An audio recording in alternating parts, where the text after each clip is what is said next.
ఉచిత ప్రయాణ సర్వీసులు ఆర్టీసీ సంస్థ ద్వారా నడుపుతామని చెప్పేసి ఈ రోజు ఓట్ల గల్లంతు కోసం పథకాలను ప్రవేశపెడుతున్నారు. స్త్రీలను ఉచితంగా ఆర్టీసీ బస్సుల్లో ప్రయాణం చేయాలని చెప్పేసి కూడా రోడ్డు మీదకి వచ్చి ఏ స్త్రీ కూడా అడగలేదు. ఈ విషయాన్ని మీరు ప్రతి ఒక్కరూ గుర్తుపెట్టుకోవాలి. ఏ రోజున స్త్రీలు రోడ్డు మీదకి వచ్చి మాకు స్త్రీలకు ఉచిత ప్రయాణాన్ని కల్పించమని అడిగారా?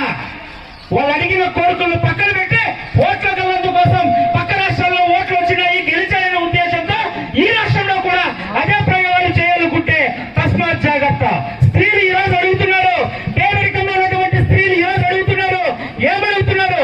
అయ్యా పప్పు రేటు తగ్గించమని అడుగుతున్నారు, ఉప్పు రేటు తగ్గించమని అడుగుతున్నారు, నీళ్ళ రేటు తగ్గించమని అడుగుతున్నారు, ఆయిల్ రేటు తగ్గించమని అడుగుతున్నారు. టోటల్ స్త్రీలు అడుగుతున్నది నిత్యావసర సరుకుల ధరలు మొత్తం కూడా తగ్గించమని అడుగుతున్నారు, వేడుకుంటున్నారు. ఇవన్నీ పరిశ్రమలో పెట్టి ఇవన్నీ కూడా వదిలేసి ఏమి అడక్కలే అడగలేము ఉచిత ప్రయాణ సర్వీసులే మీకు ఫ్రీ కల్పిస్తామంటే ఇది విడ్డూరం కదా. వడ్డీ కట్టలేక చనిపోయారు, ఆటో తీరక చనిపోయారు, ఆ కంతులు కట్టలేక చనిపోయారు, ఆటోని ఇంటి దగ్గర నుంచి ఎత్తుకొని వెళ్ళిపోతే అవమానం భరించలేక చనిపోయారు, ఫైనాన్స్ వాళ్ళు ఇబ్బంది పెడితే ఆ ఇబ్బందులు తట్టుకోలేక ఎదుర్కోలేక చనిపోయిన సంఘటన తెలంగాణ రాష్ట్రంలో ఉంది. ఈ రోజు మన జేఏసీ నాయకులకు నిజంగానే మనం సలహా చెప్పాలి, అభినందించాలి. అలాంటి ప్రమాదం పక్క రాష్ట్రంలో జరిగినటువంటి ఆటో కార్మికులకు జరిగినటువంటి ప్రమాదం ఈ రాష్ట్రంలో జరగకూడదనే ఉద్దేశంతో ముందస్తుగానే ఎవరైతే ప్రవేశపెట్టారో ఈ పథకాన్ని ఆ పథకాన్ని రద్దు చేయాల్సిందేనని వారి యొక్క హెచ్చరిక జారీ చేయడానికి ఈ రోజున ఆటో కార్మిక గర్జన ఈ మదనపల్లిలో జరుగుతోందనే విషయాన్ని మీరు గుర్తించాలి.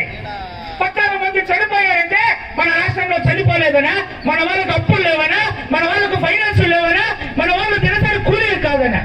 ఇక్కడ సంకలు గుద్దుకుంటుంది వైసీపీ ప్రభుత్వం. మేము వేతనం ఇస్తున్నాము, 10,000 రూపాయలు వేతనం ఇస్తున్నాము అని చెప్తున్నారు. ఎక్కడికి సరిపోతుంది నీ వేతనం?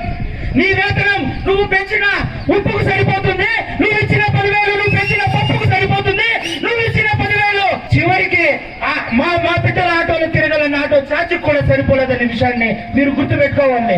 ఇప్పుడు చెప్తున్నాం, ఈ స్త్రీలకు ఉచిత పథకాన్ని అమలు చేయాలి అని మీరు అనుకుంటే, అది చంద్రబాబు నాయుడు గారు కానీ ఇటు వైసీపీ ప్రభుత్వం కానీ మీరు ఈ పథకాన్ని అమలు చేయాలని మీరు అనుకుంటే ప్రత్యామ్నాయంగా ఆటో కార్మికులకు, ఆటో కుటుంబానికి, ఓన్లీ ఒక కార్మికునికి ఒక్క నెలకు 15,000 రూపాయలు మీరు జీతభత్యం ఇప్పించగలరా? నెలకు 15,000 జీతాన్ని ఇప్పించగలరా? అదే రకంగా ఈ పథకాన్ని మీరు అమలు చేయాలి అనుకుంటే ఈ రాష్ట్రంలో ఆటో సంక్షేమ బోర్డు ఏర్పాటు చేసి మన యొక్క సంక్షేమం కోసం కోట్ల రూపాయలు కూడా వెచ్చించి మన సంక్షేమం చూడగలే దమ్ము ధైర్యం ఈ ప్రభుత్వాలకు ఉందా? మీరు గమనించండి. ఇందాకే చెప్పారు, ఆంధ్ర రాష్ట్రంలో 10 లక్షల ఆటోలు ఉన్నాయి. ఇక్కడ రాయలసీమ ప్రాంతంలో పెద్ద ఎత్తున ఆటో ఉద్యమం నడిచింది మదనపల్లిలోనే.